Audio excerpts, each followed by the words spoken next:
Hello bachcho, let's read the question. Scientists have found that the quantity of aquaporin molecule inserted in the membranes of collecting duct changes in response to ADH level.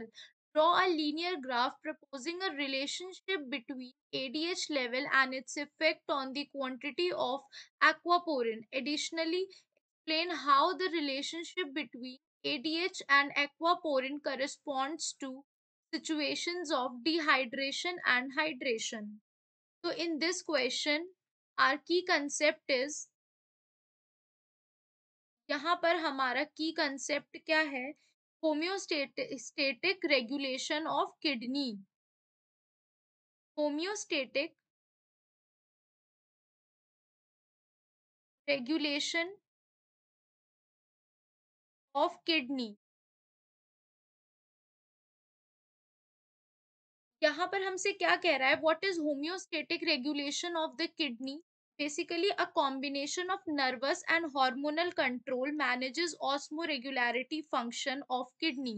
कौन सी दो चीजें होती हैं जो control करती हैं? A combination of nervous and hormonal control manages of osmolate regulatory functions of the mammalian kidney. लेकिन इनका जो इफेक्ट होता है on the amount and osmolarity of urine, these contribute to homeostasis of both blood pressure and blood volume. और ये दोनों किसको मतलब इनडायरेक्टली और डायरेक्टली अल्टीमेटली ये किस पे इफेक्ट डालते हैं? हमारे बीपी यानी blood pressure and blood volume पे। Okay, now the question is saying कि जो क्वांटिटी होती है एक्वापोरिन मॉलिक्यूल की inserted in the membrane of a collecting duct cell changes in response to ADH level. तो बेसिकली एडीएच होता क्या है? एडीएच जो होता है it is anti diuretic hormone.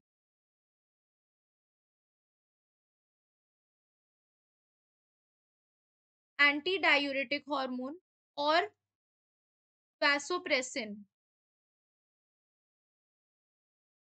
और vasopressin. ADH molecule released from posterior pituitary. ये जो एडीएच मॉलिक्यूल मॉलिक्यूल होते हैं, एडीएच, ये कहाँ से रिलीज होते हैं?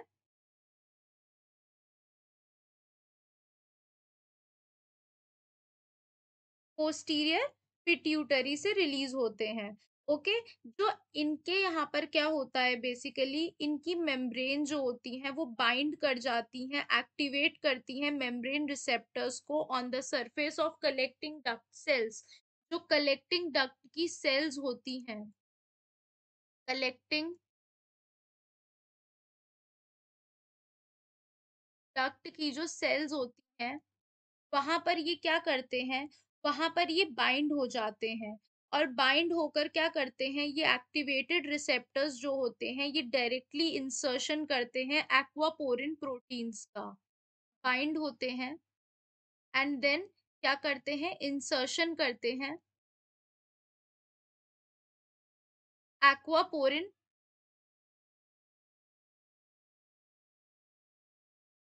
प्रोटीन का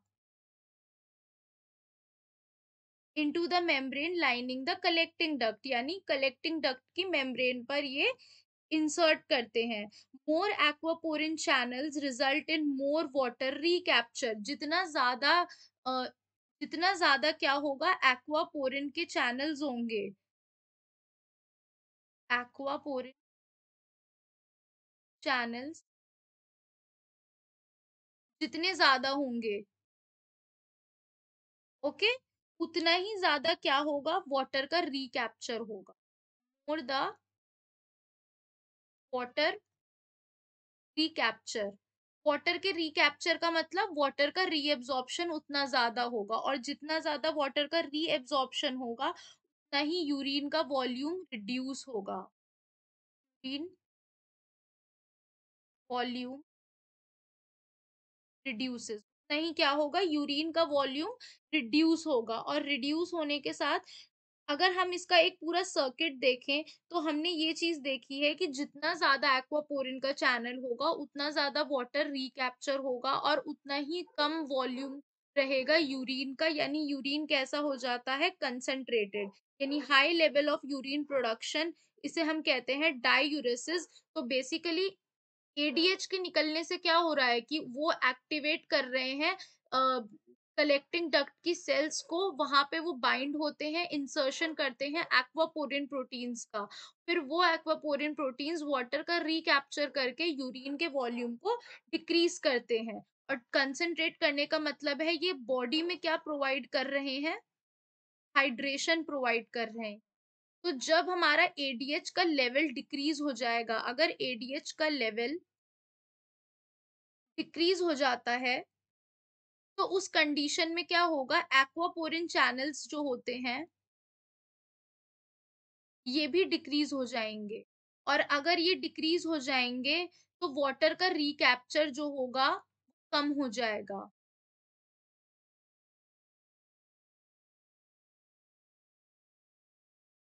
और अगर वाटर का रिकैप्चर कम हो गया, यानी अब रीअब्जॉर्प्शन कम हो गया, तो मोर यूरिन वॉल्यूम,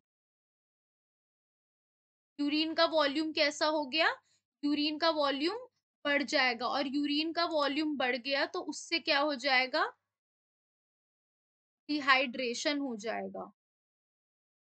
से क्या हो रहा है हमारा, उससे डिहाइड्रेशन। तो तो यहाँ पे क्या कह रहा है कि एडीएच का और एक्वापोरिन का क्या रिलेशन है हमारा, कि अगर एडीएच ज्यादा होगा, एडीएच मोर होगा, तो एक्वापोरिन भी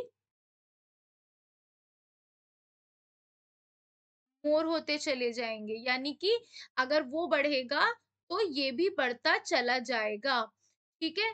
तो अगर हम इसका एक लीनियर ग्राफ बनाते हैं, तो इसमें हमारी बिल्कुल जैसे जैसे कॉन्स्टेंटली दोनों चीजें इंक्रीज होती चली जाएंगी, और यूरिन कैसा होता चला जाएगा, कंसंट्रेट, क्योंकि वाटर का रीअब्जॉर्प्शन बढ़ जाता है। तो additionally explain how the relationship between ADH and aquaporin corresponds to situation of dehydration. यानी ये सिचुएशन क्या कॉज कर रही है, हाइड्रेशन कॉज कर रही है, क्योंकि बॉडी में पानी रीअब्सॉर्ब हो रहा है।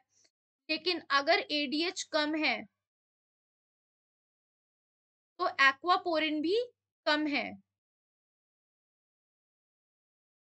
तो इस कंडीशन में क्या हो जाएगा, डिहाइड्रेशन। क्यों, क्योंकि जो यूरिन है वो लार्ज अमाउंट में निकलेगा बाहर बॉडी के, तो ये क्या कॉज कर देगा बॉडी में, डिहाइड्रेशन कॉज कर देगा। तो हेंस हमने क्या देखा कि इन एडीएच और एक्वापोरिन के बीच में क्या रिलेशन है, इन ये हाइड्रेशन और डिहाइड्रेशन को क्या कॉज करते हैं। ओके। और अगर हम इसका ग्राफ देखते हैं, तो इसका ग्राफ हमें क्या दिखाएगा, this is the ADH concentration and this is the aquaporin level. तो अगर हम देखें, तो यहाँ पर अगर इस तरह से हम देखते हैं कि अगर ये बढ़ रहा है, एक्वापोरिन बढ़ रहा है, अगर हम इस ग्राफ को करेक्टली देखें, यहाँ पर हमारा आएगा, यहाँ पर हमारा आ जाएगा एडीएच, यहाँ पर आ जाएगा एडीएच, एंड वाई एक्सिस पे आ जाएगा एक्वापोरिन। तो जैसे जैसे एडीएच इंक्रीज हो रहा है, वैसे वैसे एक्वापोरिन्स भी इंक्रीज होते चले जा रहे हैं। The graph shows this. Hope you guys understand. Thank you.